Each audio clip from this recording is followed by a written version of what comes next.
आज सुबह से एक हेडलाइन चल रही है। हेडलाइन यह है कि ममता बनर्जी को लगा तगड़ा झटका, ममता बनर्जी को लगा भयंकर झटका, ममता बनर्जी के साथ ये हुआ, ममता बनर्जी के साथ वो हुआ, तमाम तरह की बातें बताई जा रही हैं। दरअसल जहां एक तरफ बीजेपी के सांसद बागी हुए तो विधायक भी बागी हुए थे। ऐसे में पश्चिम बंगाल की विधानसभा के जो स्पीकर है उन्होंने क्या किया, बिना किसी जो एक प्रक्रिया होती है उस प्रक्रिया को बिना अपनाए, जिसमें फ्लो टेस्ट कराया जाता है, उसके बिना ही जो बागी विधायकों के नेतृत्व जो कर रहे हैं, यानी कि ऋतव्रत बनर्जी, उनको नेता विपक्ष घोषित कर दिया। जबकि होता यह है कि आप मुंह जुबानी किसी ने कह दिया कि 64 विधायक बागी, 15 बागी, 10 बागी, 60 बागी, ऐसे करने से नहीं होता। ये सारी एक प्रक्रिया होती है, संवैधानिक प्रक्रिया, जिसमें सदन के अंदर बकायदा जो पूरा का पूरा काउंटिंग की जाती है और उसके बाद फ्लोर टेस्ट के बाद तय किया जाता है कि सच्चाई क्या है। लेकिन हवा हवा तरीके से पश्चिम बंगाल विधानसभा के स्पीकर ने ऋतव्रत बनर्जी को बता दिया कि आप ही हैं भाई नेता विपक्ष। यानी सोचिए, जो बागी हुए हैं वो बीजेपी की वजह से बगावत करके गए हैं, टीएमसी से भी, सरकार बीजेपी की, यानी विपक्ष का कोई मोल नहीं है। अगर जनता कल आवाज भी उठाए तो कोई फर्क नहीं पड़ता। खैर, मैं से आगे आता हूं। मामला अदालत तक पहुंचा और अदालत ने फिलहाल इस मामले पर अंतरिम रोक लगाने से मना कर दिया। इसकी आज 2 कड़ियां आपको दिखाऊंगा। पहला तो ये कि अंतरिम रोक लगी है, यानी याचिका रद्द नहीं की गई, यानी ऋतव्रत बनर्जी कब तक रहेंगे कंफर्म नहीं, कि दोनों पक्षों की बात सुनी जाएगी और उसके बाद फैसला होगा। पहले फैसला नहीं आया है, अंतरिम रोक पर अभी कार्रवाई करने से मना किया गया है, रोक नहीं लगा रहे। हाँ, एक चीज और इसमें बताना चाहूंगा कि जब यह फैसला आया उसे एक दिन पहले ही बहुत गंभीर नजर आ रहा था कोर्ट, इसी मामले को लेकर एक तरह से सख्त टिप्पणी कर दी थी, लेकिन दूसरे दिन इस पूरे मामले पर नरम पड़ जाता है। तो ऐसा क्या हुआ पिछले 24 घंटे में कि जो अदालत कल तक इस मामले पर बहुत गंभीर थी कि पश्चिम बंगाल की विधानसभा के स्पीकर ने नैतिकता नहीं निभाई, उन्होंने प्रक्रिया का पालन नहीं किया, दूसरे दिन उन्होंने प्रक्रिया कैसे पता लग गई, ये तमाम चीजें आज आपको दिखाने जा रहा हूं। और क्या अदालतों से अब तमाम चीजों का की उम्मीद की जा सकती है, क्योंकि 2 ऐसे बड़े मसले हैं जिन पर आज तक फैसला नहीं आया। आज तक एक 2.5 साल पुराना, एक 4.5 साल पुराना, और दोनों ही मामलों के तार बीजेपी से जुड़े हैं। नमस्कार, मैं हूं प्राजपुल गौतम और सबसे पहले आज आपको दिखाता हूं, ये देखिए खबर आई थी, लाइव लॉ की खबर थी। Calcutta high court is hearing a plea challenging the West Bengal speaker appointment of rebel MLA Ritabrata Banerjee as a leader of opposition whilst ignoring the choice of TMC chief Mamata Banerjee. Earlier, the court, questioned by the speaker, had kept the TMC's proposal pending, whilst accepting the rebels' proposal without a floor test. तो ये पूरा मामला उठकर Calcutta high court गया था। Calcutta high court में इस बात को लेकर सुनवाई चल रही थी कि भैया ये बताओ, सुनवाई हुई इस बात को लेकर, याचिका लेकर गए कि जो मौजूदा स्पीकर हैं इस समय पश्चिम बंगाल की विधानसभा के, उन्होंने क्या किया कि 64 जो विधायक बागी हुए उनका नेतृत्व करने वाले ऋतव्रत बनर्जी को नेता विपक्ष घोषित कर दिया। मैंने फिर बता रहा हूं कि कोई बातें जो सड़क, सभा या बंद कमरे में की जाती हैं उसका कोई महत्व नहीं होता, जबकि महत्व यह होता है कि आपको आकर विधानसभा के अंदर यह तय करना होगा, आकर बताना होगा, आकर दिखाना होगा कि क्या आप पर उतनी तादाद है जिसकी वजह से आपको नेता विपक्ष घोषित किया जाए, या फिर आपका जो मुख्यमंत्री पद है वो बना रहे। ये दोनों ही चीजों पर होता है और इसके लिए फ्लोर टेस्ट होता है, ये प्रक्रिया है।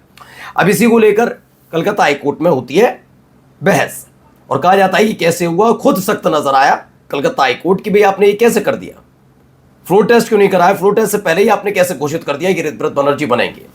अब देखिए, दूसरे दिन, जब एक दिन पहले तो नाराज है और दूसरे दिन देखिए ममता बनर्जी को हाई कोर्ट से तगड़ा झटका, जबकि तगड़ा झटका नहीं, इसका वजह बताता हूं अभी आपको। बागी विधायक ऋतव्रत बनर्जी होंगे विपक्ष के नेता। इससे पहले बुधवार को कलकत्ता हाई कोर्ट ने अपना फैसला सुरक्षित रखा था। हाई कोर्ट ने विधानसभा अध्यक्ष के फैसले पर सवाल भी उठाए थे। अब सुनिए, हालांकि अब हाई कोर्ट ने ऋतव्रत बनर्जी ही विपक्ष के नेता होंगे ये कह दिया है, अभी होंगे, आगे सुनवाई होगी। एक दिन पहले कलकत्ता हाई कोर्ट ने जब अपना फैसला सुरक्षित रखा तो उन्होंने विधानसभा अध्यक्ष के जो स्पीकर है उनके फैसले पर सवाल खड़ा किया था। इसमें बताया कलकत्ता हाईकोर्ट ने टीएमसी से बागी हुए विधायक ऋतव्रत बनर्जी के विधानसभा में विपक्ष के नेता के रूप में मान्यता देने के फैसले पर अंतरिम रोक लगाने से इनकार कर दिया है। इससे पहले पार्टी ने यहां विधानसभा स्पीकर महेंद्र बोस के इस फैसले को चुनौती दी थी। ममता खेमे की विधायक शोभन देव चट्टोपाध्याय ने इस सिलसिले में कलकत्ता हाईकोर्ट में एक याचिका दायर की थी। इस याचिका पर सुनवाई के दौरान क्या हुआ था, कोर्ट ने खुद सवाल उठाए थे। क्या सवाल है जरा मैं बताता हूं। बुधवार को यानी एक दिन पहले ही मामले की सुनवाई के दौरान हाईकोर्ट ने भी स्पीकर के फैसले को लेकर सख्त टिप्पणियां की थी। ये आप सोचिए, जैसे मैं अभी मान के चलिए मैं कुछ बात कर रहा हूं, सुनवाई चल रही मेरी, सुनवाई के दौरान मैंने क्या किया कि मुझे लगा ये गलत है और मैंने कई तरह की टिप्पणियां की हैं। यानी ये पता लग जाता ऑब्जर्वेशन से कि हाँ यार नाराजगी तो गलती तो है, तो कोर्ट क्या फैसला सुना सकती है इसकी उम्मीद नजर आती है। कोर्ट अपना फैसला सुरक्षित रख लेती है। यानी कि अगर मैंने कोई विचारधारा उस समय बना रखी है और उस विचारधारा के आधार पर अगर मैं किसी को लताड़ रहा हूं, फटकार लगा रहा हूं, तो यानी इसका मतलब मैं उस वाले पक्ष से संतुष्ट नहीं हूं आपकी बात से। और उसी को लेकर मैंने कहा कि कल मैं बताऊंगा कि अब इसको लेकर क्या फैसला हुआ है। तब तक उसे मैंने करके रख लिया। वो रातों रात चीजें क्या हुई कि एक तरफ कोर्ट नाराज भी था स्पीकर से, उन्हें फटकार भी रहा था, सख्त टिप्पणियां भी कर रहा था, उसी समय अपना फैसला भी सुरक्षित रखा। और उस फैसला सुरक्षित रखने के बाद जब दूसरे दिन फैसला सुनाया तो फैसला पलटा हुआ था। क्या था सुनिए। कोर्ट ने कहा था कि प्राकृतिक न्याय के तहत स्पीकर को अंतिम फैसले पर पहुंचने से पहले सभी संबंधित पक्षों की बात सुननी चाहिए थी। कोर्ट ने यह भी सवाल उठाया था कि क्या केवल जालसाजी के आरोपों के आधार पर मूल प्रस्ताव को दरकिनार किया जा सकता है, और क्या दावों की जांच पूरी किए बिना स्पीकर स्वतंत्र रूप से बहुमत का फैसला कर सकते हैं। बुधवार को हाईकोर्ट ने अपना फैसला सुरक्षित रख लिया था और जब दूसरे दिन यानी आज सुनाया तो पता लगा फैसला तो अलग ही चल रहा था। मतलब फैसला आप अंदाजा लगाइए कहां से उठाई थी बात और कहां लाकर खड़ी कर दी। अब इसमें यह बताया जा रहा है कि फैसला क्या था, अंदाजा लगाइए फैसला क्या था। फैसला टिप्पणियों के आधार पर था और यहां हुआ। अब देखिए राजदीप सरदेसाई ने 2 ऐसे ही मामले बताए, उन मामलों को जरा मैं बताता हूं आपको। इसमें राजदीप सरदेसाई ने इसको लेकर देखिए लिखा है इंपॉर्टेंट। क्यों है इंपॉर्टेंट? इसमें बताया गया जिस तरीके से लगातार टूट रही हैं पार्टियां और विलय की कहानियां चल रही हैं, इन सब के बीच सुप्रीम कोर्ट है ना, सुप्रीम कोर्ट की संदिग्ध भूमिका पर ज्यादा ध्यान नहीं दिया गया। सुप्रीम कोर्ट ने अभी तक शिवसेना उद्धव ठाकरे वाली की उस अपील पर कोई फैसला नहीं सुनाया जो जनवरी 2024 में पार्टी के बंटवारे पर महाराष्ट्र विधानसभा स्पीकर के फैसले को चुनौती देते हुए दायर की गई थी।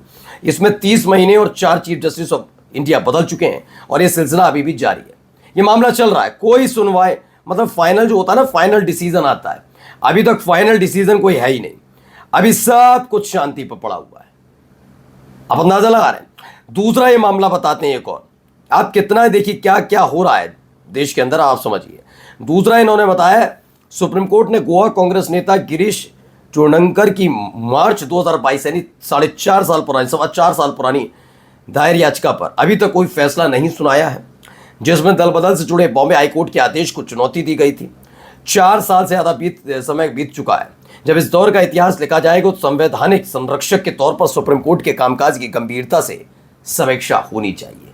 अदालत है, अब सोचिए, टिप्पणी भी करोगे तभी फैसला सुरक्षित भी रखोगे, बाद में दूसरे दिन पता लगेगा फैसला तो कुछ और ही निकला, तो सवाल नहीं उठेंगे क्या? नमस्कार।